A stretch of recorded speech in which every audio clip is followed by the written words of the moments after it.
Before we begin today's story, welcome to Story of the Black Past, a place where we uncover powerful and forgotten stories from history.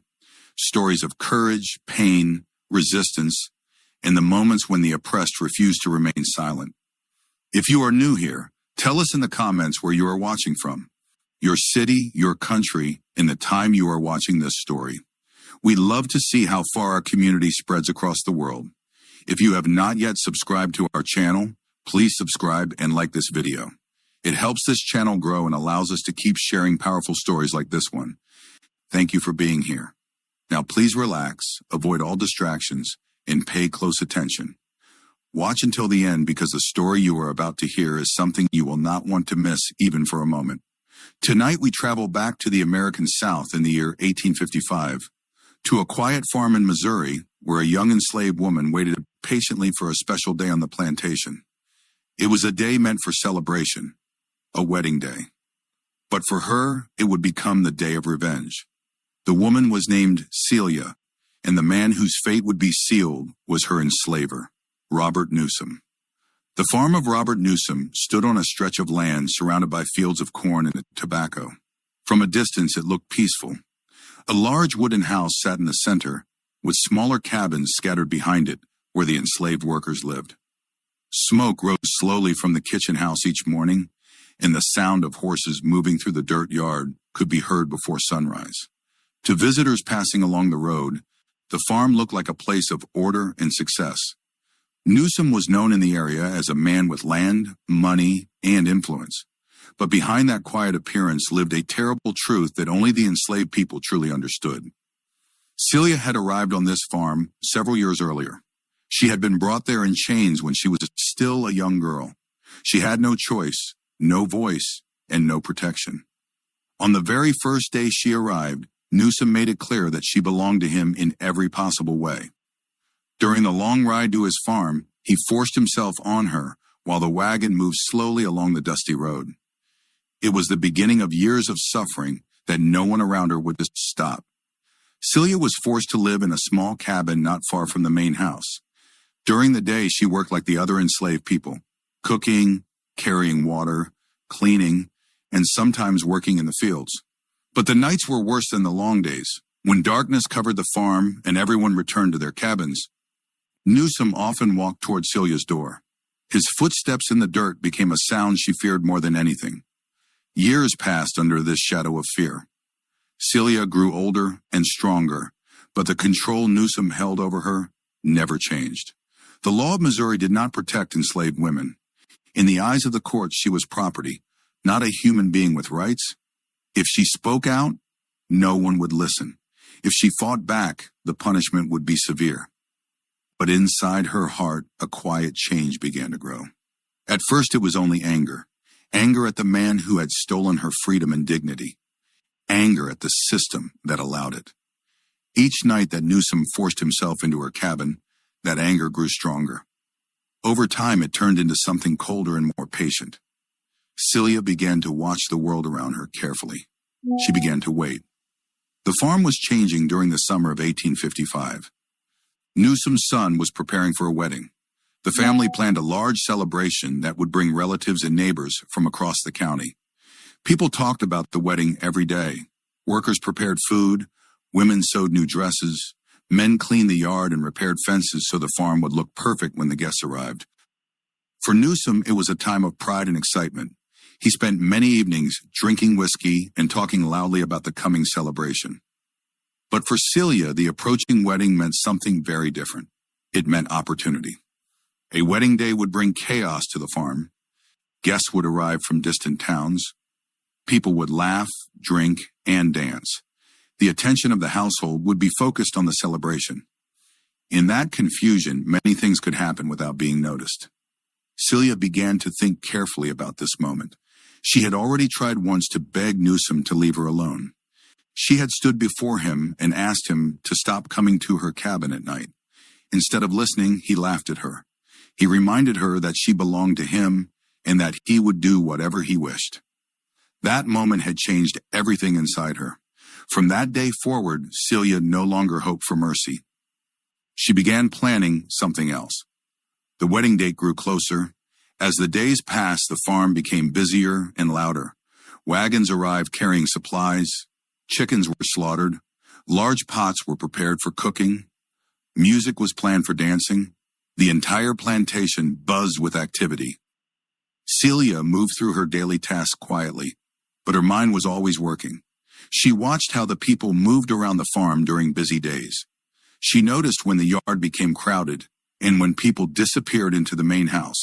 She paid attention to the sounds that covered the night during celebrations. Then the day finally arrived. Early that morning, the farm was alive with movement.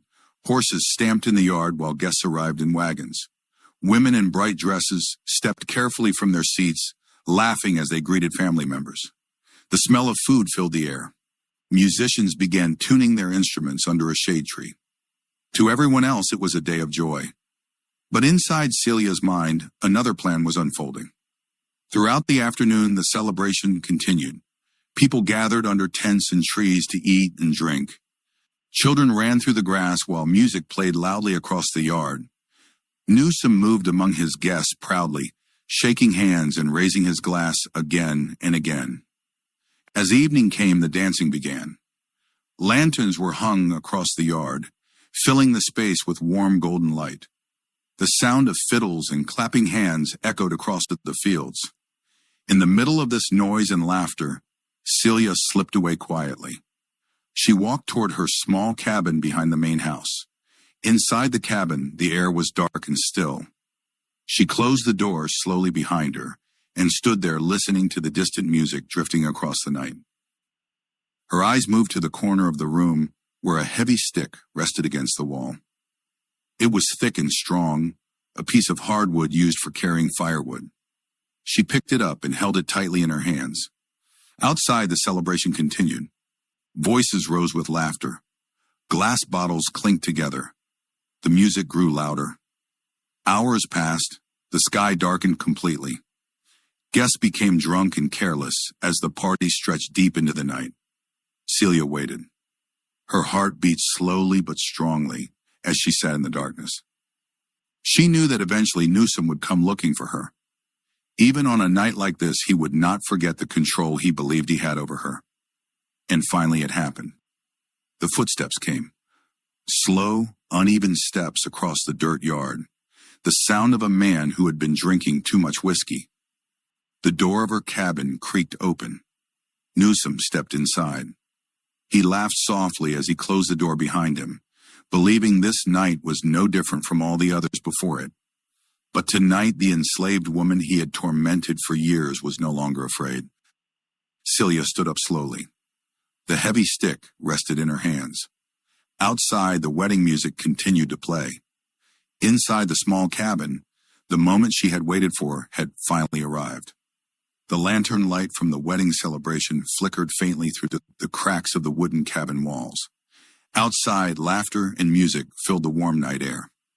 Inside the cabin, the darkness felt thick and heavy, almost like the room itself was holding its breath.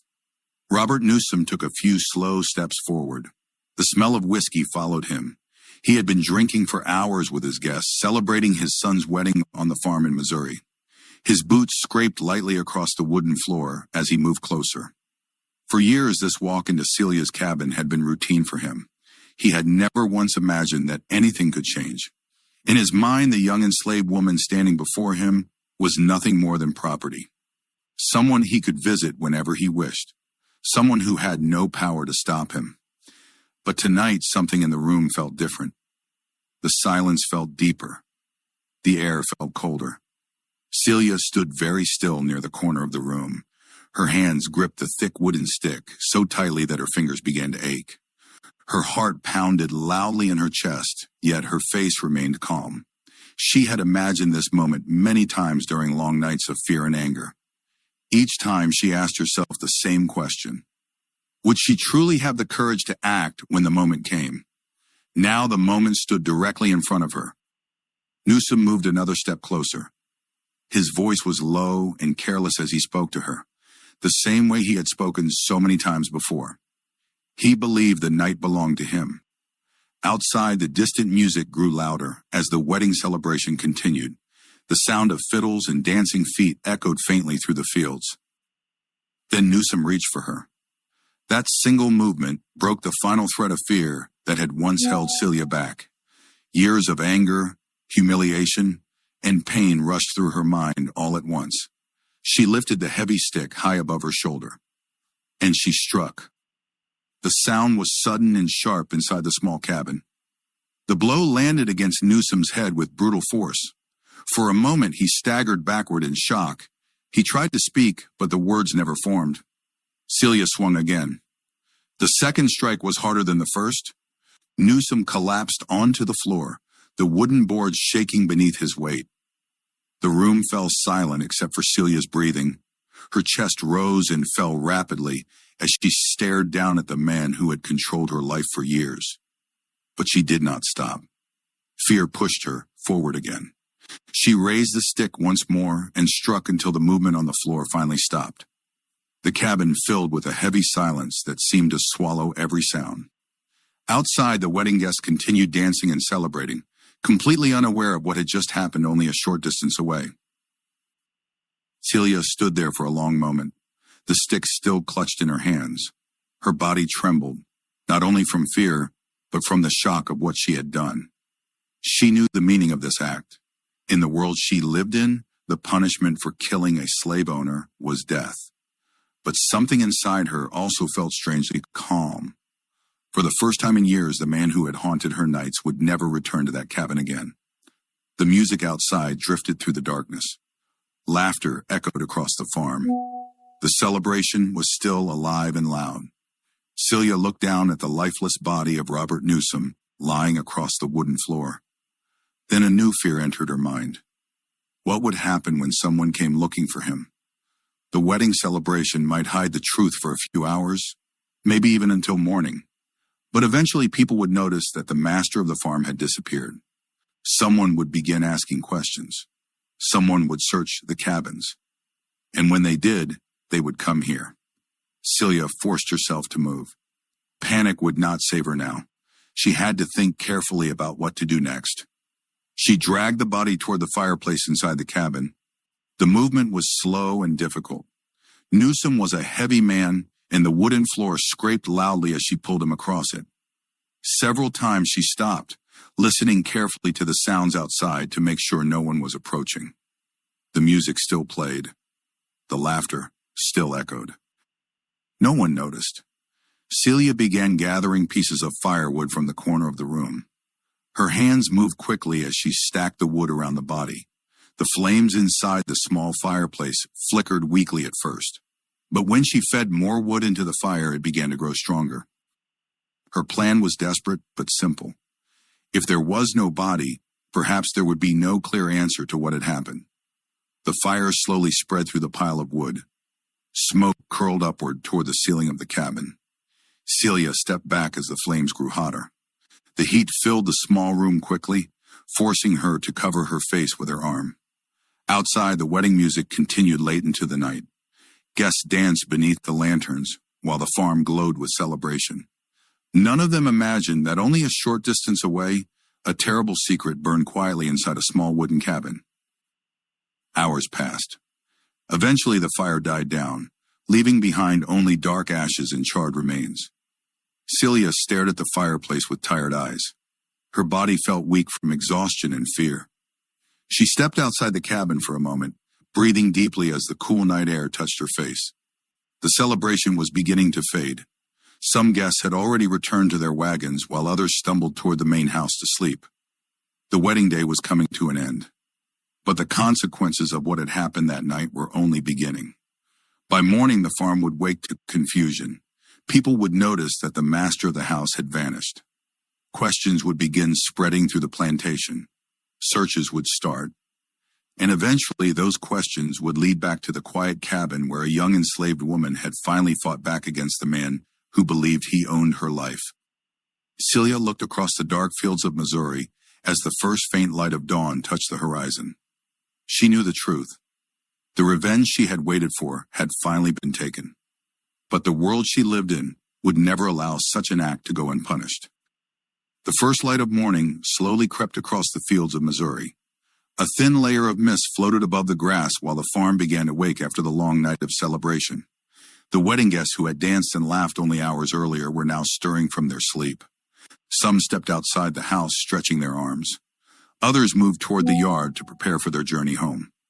The joyful noise of the wedding had faded, replaced by the quiet sounds of mourning.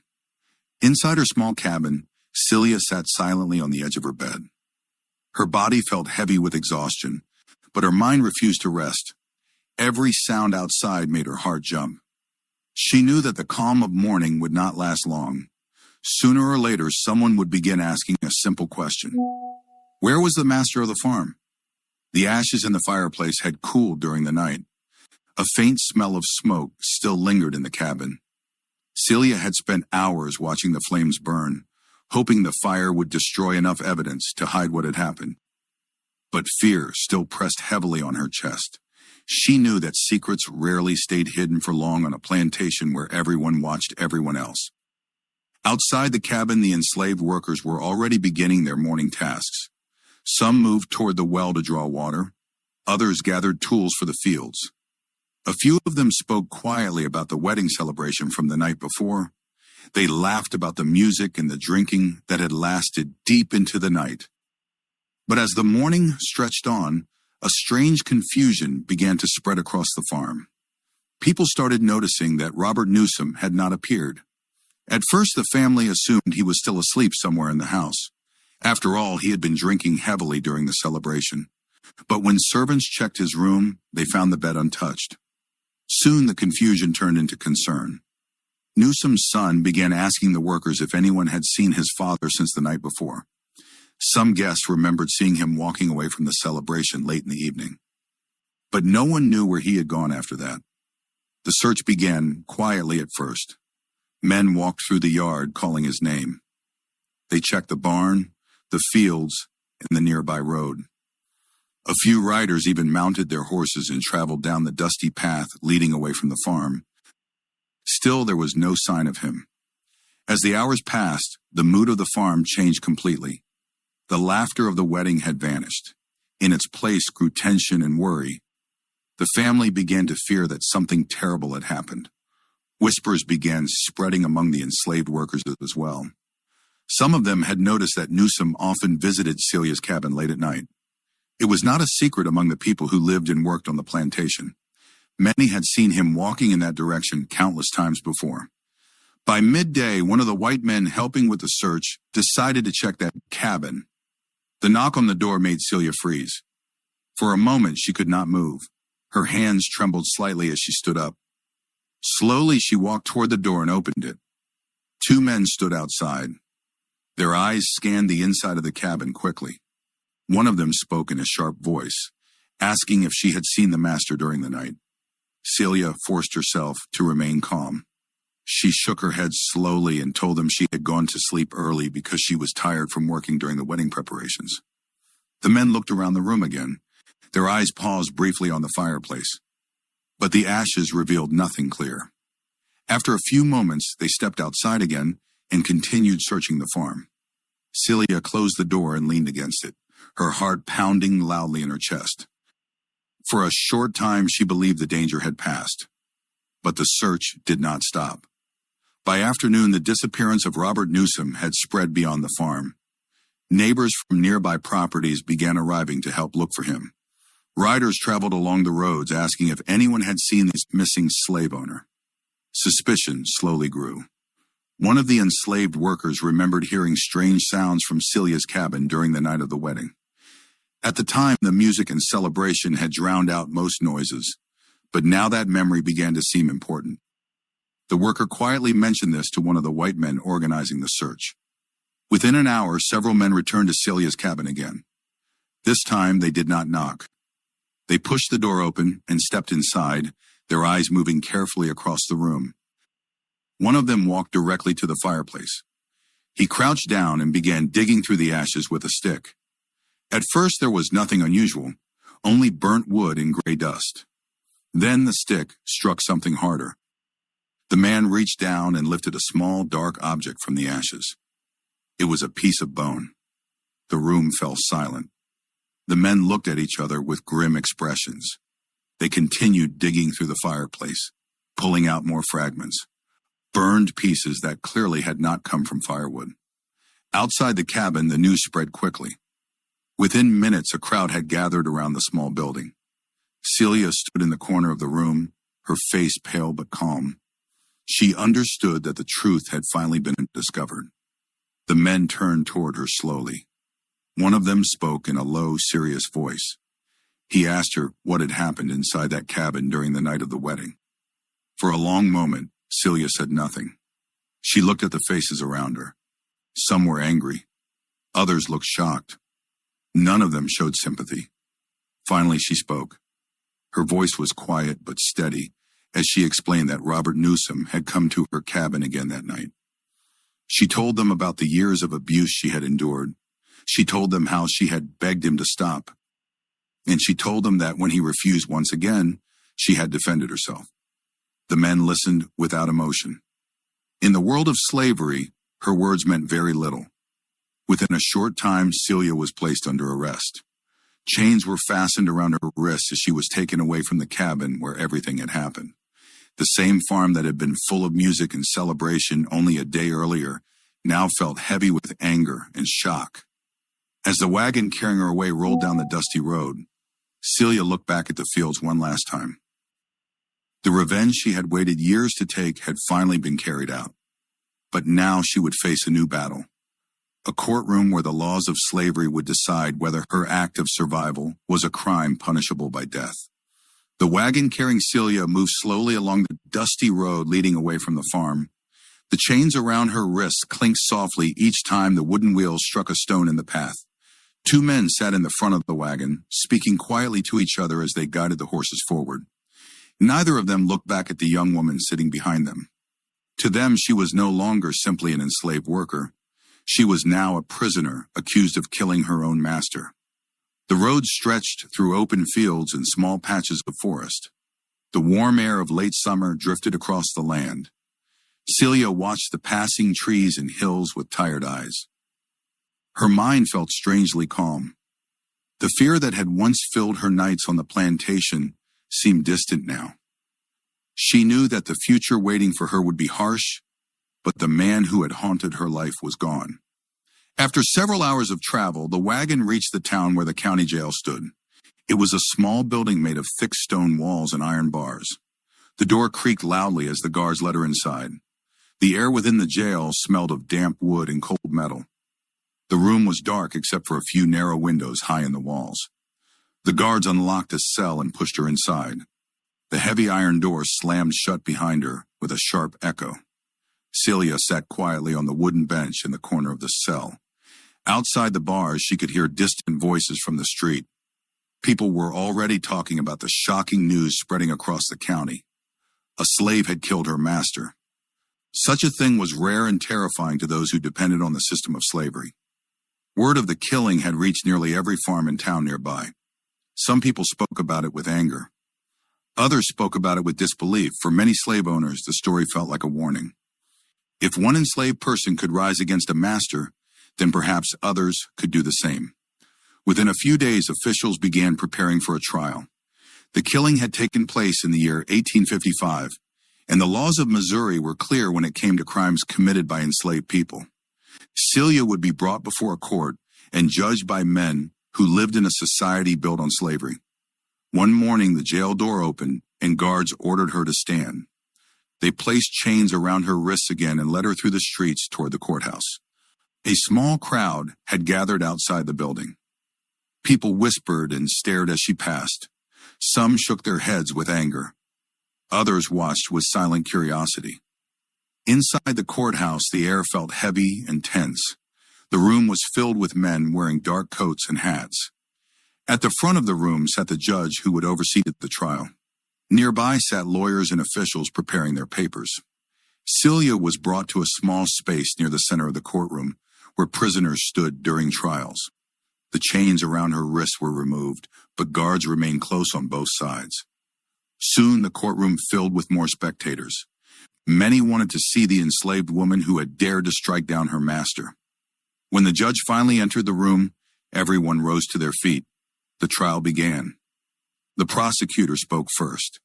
His voice carried strongly across the courtroom as he described the events that had taken place on the plantation. He spoke about the wedding celebration and the disappearance of Robert Newsom. He described how pieces of bone had been discovered in the fireplace of Celia's cabin. To him, the case was simple. A slave had murdered her master. The prosecutor told the court that such an act could not be tolerated. If enslaved people believed they could kill their owners without severe punishment, the entire system of slavery would collapse into chaos. After he finished speaking, a lawyer appointed to defend Celia rose slowly from his seat. His task was difficult. The laws of the time offered little protection to enslaved people, but he attempted to present the truth of her suffering. He told the court that Celia had endured years of abuse at the hands of Newsom. He explained that she had begged him to stop visiting her cabin at night. He argued that the killing had been an act of self-defense, a desperate attempt to protect herself from continued assault. For a brief moment, the courtroom grew quiet.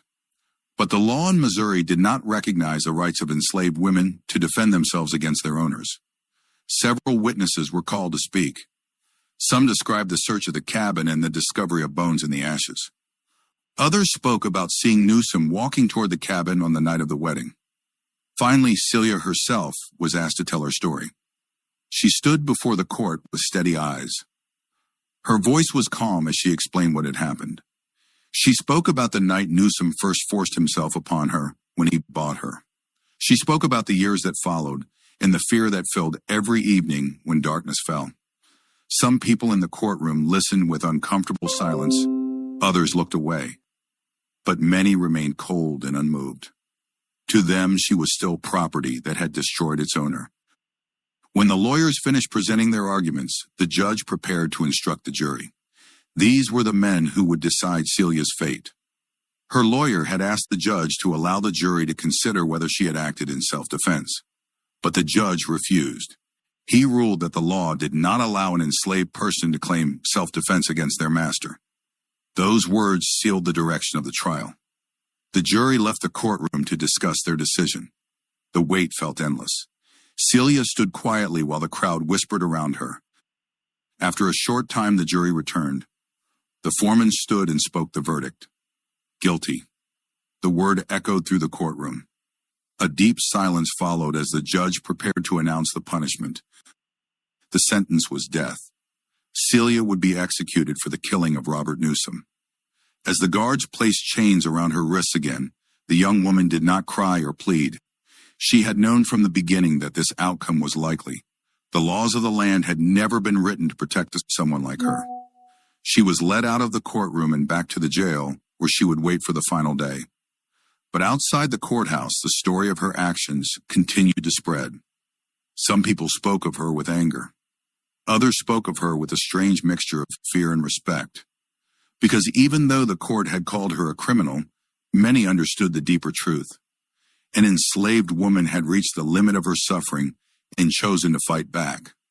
The heavy door of the jail cell closed again behind Celia. The iron lock clicked loudly, and the echo lingered in the quiet hallway. The guards walked away, their boots striking the stone floor as their voices faded down the corridor. Once again, Celia was alone. The days inside the jail moved slowly. Morning light slipped through the narrow window high on the wall, then faded again into darkness each evening. The cell was cold and silent most of the time. Occasionally, another prisoner would shout from a distant cell, or a guard would walk past carrying a lantern. But Celia spent most of those hours in deep thought. She often sat on the wooden bench with her hands resting in her lap, staring at the stone wall across from her.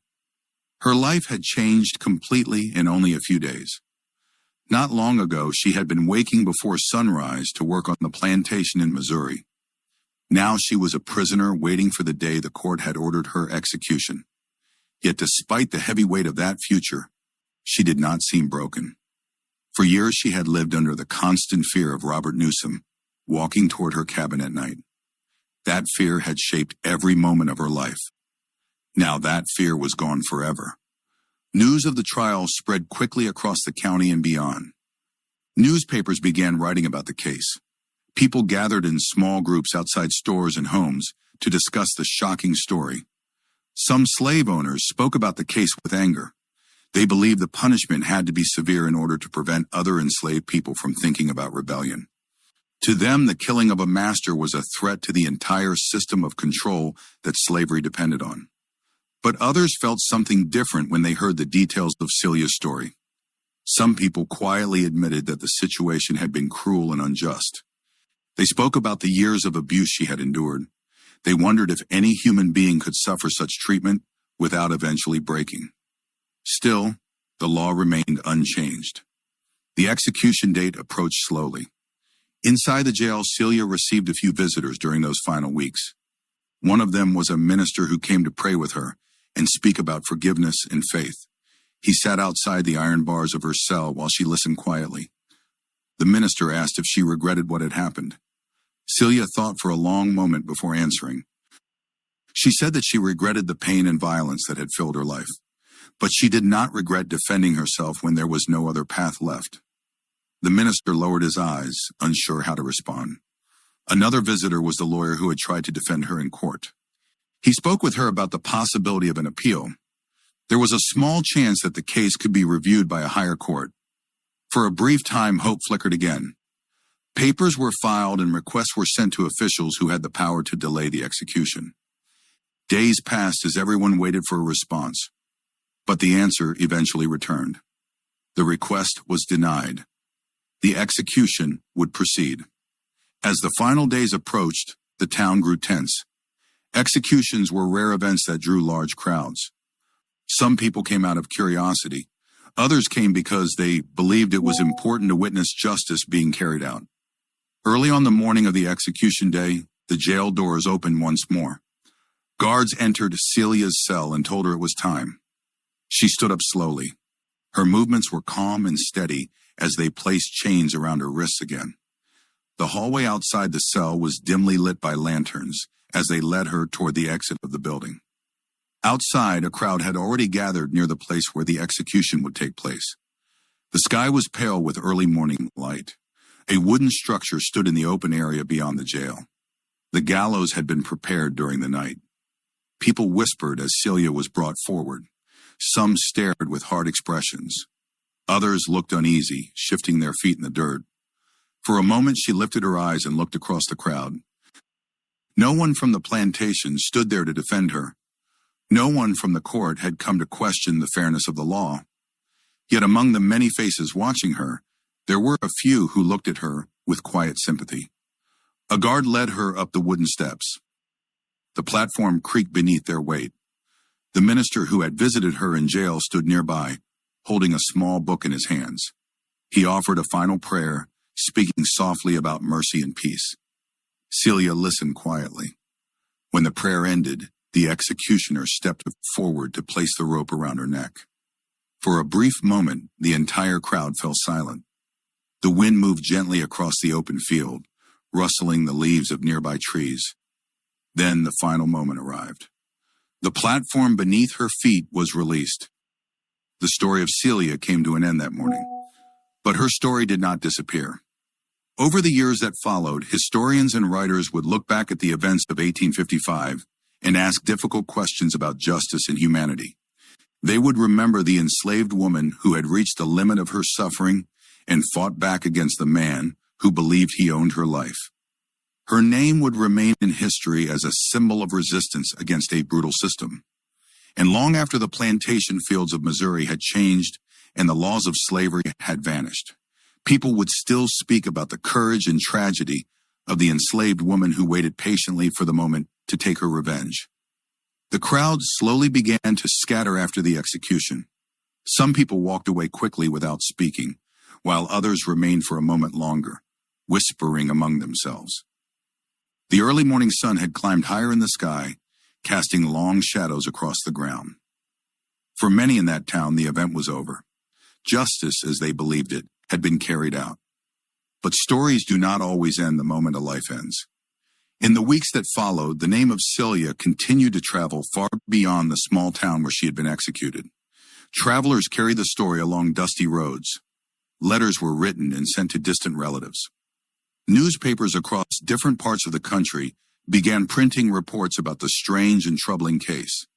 Some newspapers described the story in only a few cold sentences.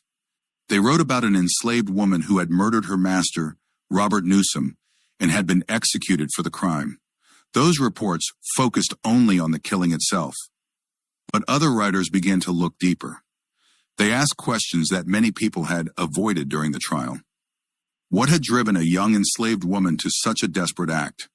What kind of suffering had she endured before reaching that final moment of resistance? Slowly, the fuller truth began to spread. People learned that Celia had been purchased when she was still very young. They learned that from the very first day she arrived on the farm in Missouri, the man who bought her had treated her as something less than human. They learned that for years she had been forced to live under constant fear. The more people heard about those years, the more complicated the story became. In some places, her name was spoken with anger. Many slave owners believed the case proved that enslaved people had to be controlled with even greater force. They warned that if discipline weakened, violence like this could spread across plantations. But in other places, the story created a very different reaction. Some people began to see Celia not simply as a criminal, but as a victim of a cruel system. They saw her act not as a random attack, but as the desperate resistance of someone who had been denied every form of protection. Even among people who still supported slavery, there were quiet moments of discomfort when they heard the details of her life, because the truth forced them to face a difficult reality. The law that had condemned Celia had also refused to protect her.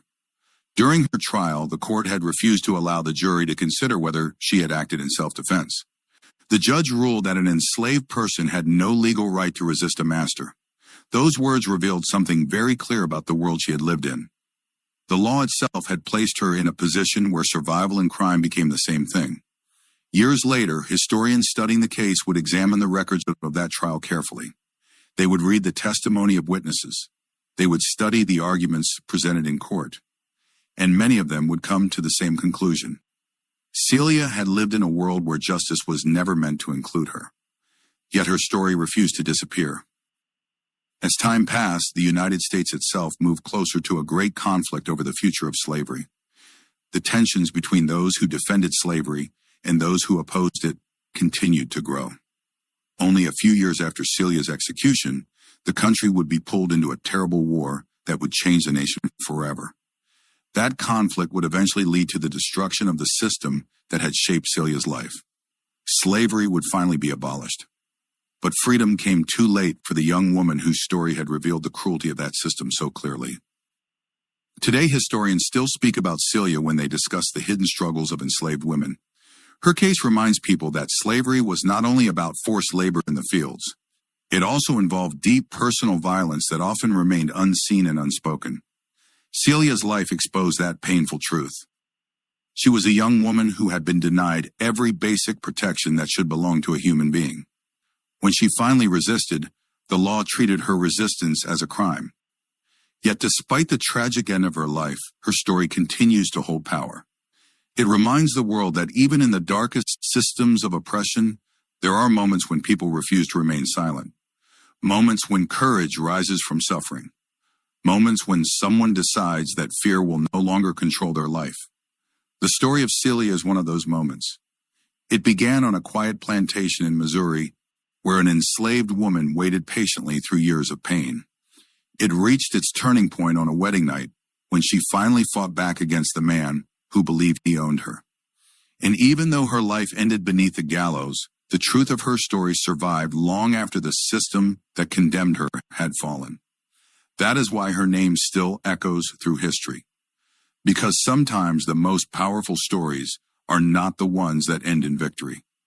Sometimes the most powerful stories are the ones that force the world to confront the injustice it once tried to ignore. Years passed after the death of Celia, yet the memory of her story did not fade as many people expected.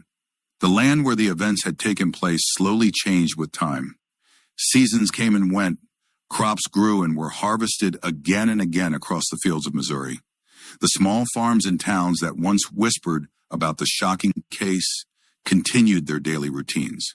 But the story remained buried beneath the surface of local memory.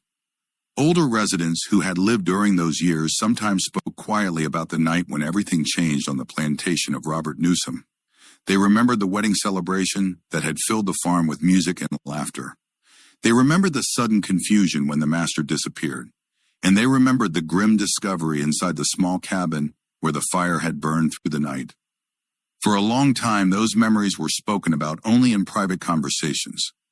Many people preferred not to discuss the deeper meaning behind their story. Slavery was still a powerful system in the southern states, and questioning it openly could bring serious consequences. But history has a way of returning to the surface. Within a few years, the nation itself began moving toward a conflict that had been building for decades. Disagreements over slavery grew more intense with each passing year. Political debates filled newspapers and public meetings. Communities argued fiercely about the future of the country. Eventually, those tensions exploded into war. When the Great Conflict, later known as the American Civil War, began, the issue of slavery stood at the center of the struggle. Armies marched across fields and towns. Families were divided by loyalty and belief. The nation faced one of the darkest periods in its history. During those years, many people began re-examining stories from the past that revealed the true nature of slavery. Among those stories was the case of Celia. Writers and observers began looking again at the trial that had taken place in 1855. They studied the records from the courtroom. They read the testimony given by witnesses. And slowly they began to understand how deeply unfair the situation had been. The law that condemned Celia had refused to recognize her right to protect herself. It treated her suffering as something invisible. As the war continued and attitudes towards slavery began to change, some people started speaking more openly about the injustice in her case. They asked difficult questions. What kind of system allowed a man to control another human being so completely?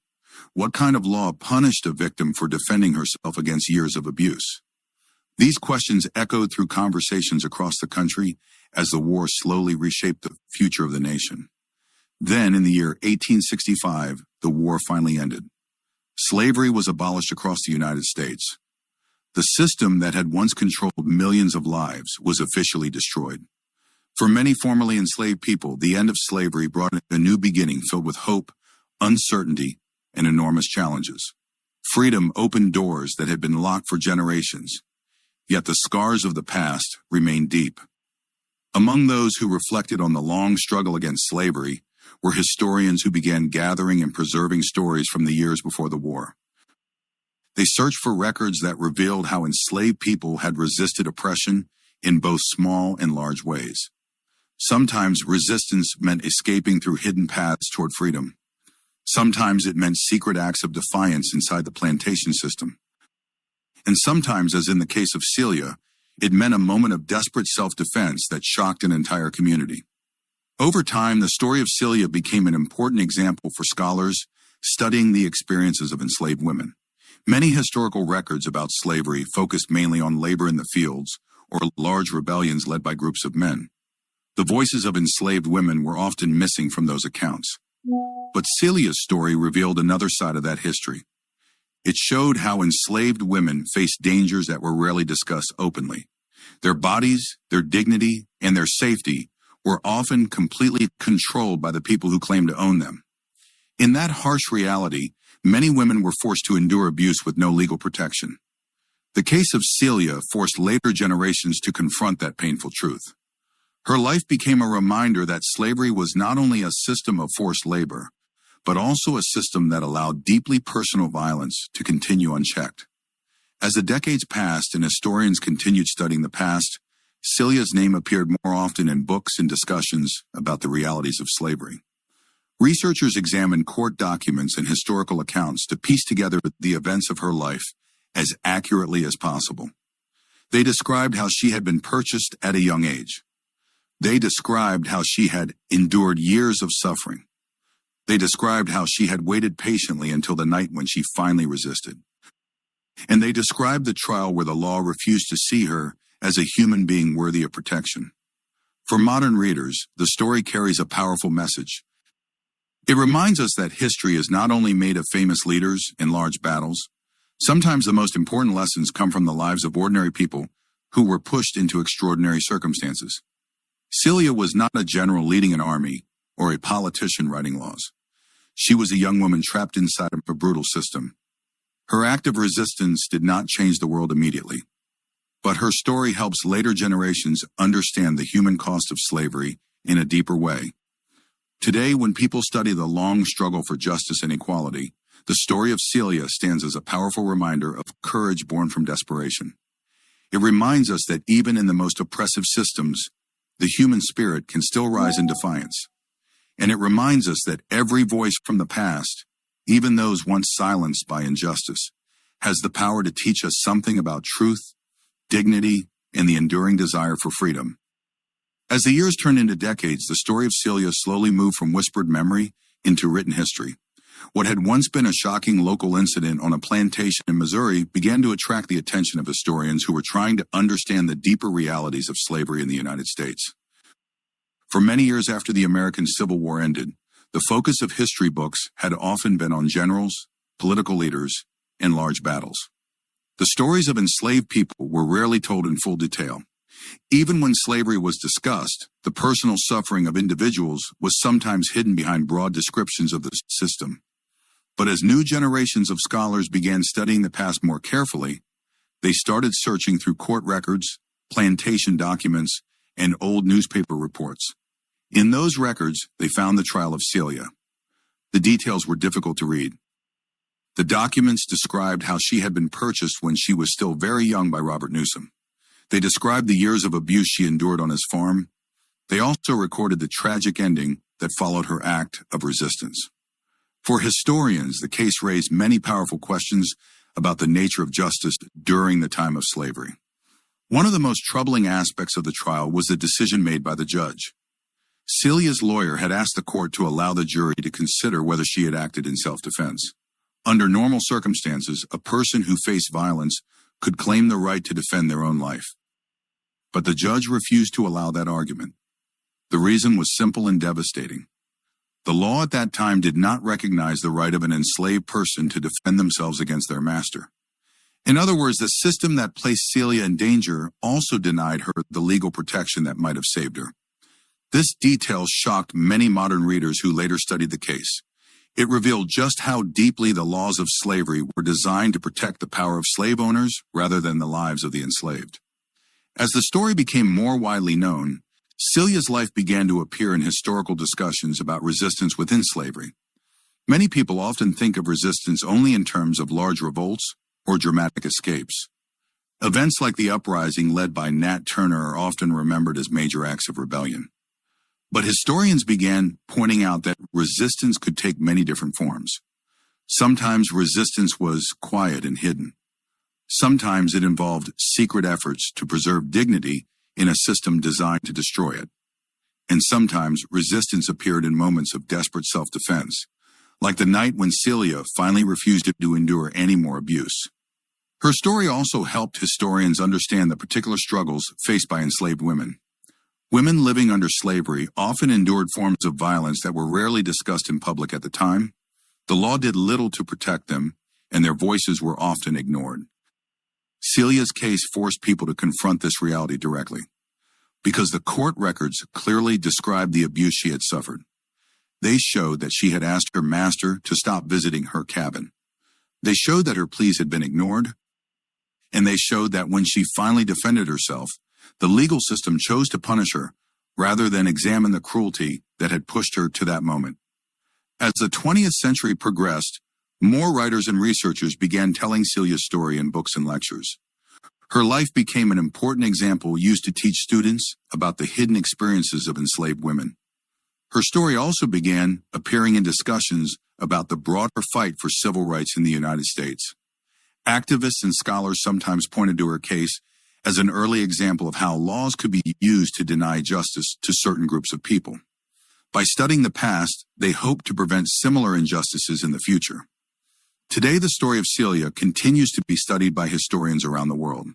Her life reminds us that history is not only made up of famous names or powerful leaders. Sometimes the most powerful stories come from individuals whose voices were almost lost. A young woman who once lived in a small cabin on a plantation might easily have been forgotten. But the truth of her experience continues to echo through history. It reminds us that systems of oppression often depend on silence and fear. And it reminds us that even when someone seems powerless, the human desire for dignity and freedom can still rise in powerful ways. The night Celia defended herself was born out of years of suffering. Her life ended tragically. Yet the story did not disappear. Instead, it became part of the long record of human struggle against injustice. For those who study history today, her name stands as a reminder that behind every system of power there are real human lives affected by the choices of that system. And sometimes in a quiet cabin on a dark night, one of those lives changes the course of memory forever.